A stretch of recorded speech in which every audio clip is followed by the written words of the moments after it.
kila ukimshukuru Allah azza wa jalla, na yeye anakuongezea katika fadhila, na yeye anakuongezea katika neema, na anakufungulia katika barakat. Na kuna neema zingine kawaida mwanadamu hawezi kuzielewa zile neema mpaka apate mtihani wa Allah azza wa jalla wa kuondokewa kwa zile neema. Huna yatadhakkar anna hadhihi kanat neema min Allah azza wa jalla adhima. Wewe unapumua, unachukua pumzi ndani, alafu unatulia, unatoa pumzi, na unaendelea kuishi, moyo unapampa. Neema ya Allah azza wa jalla jalila adhima jiddan.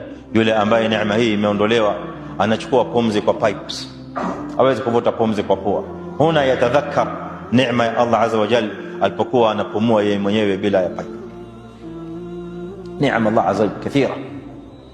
Mwanadamu kuanzia asubuhi mpaka jioni watembea, lakini si rahisi kutambua kwamba kule kutembea ni neema ya Allah azza wa jalla, mpaka siku atakapopata mtihani wa kumweka chini hawezi kutembea. Fahuna yatadhakkar anna almashya ala arrijlain kana neema adhima min Allah jalla wa ala. Lakini tunachukua for granted kawaida.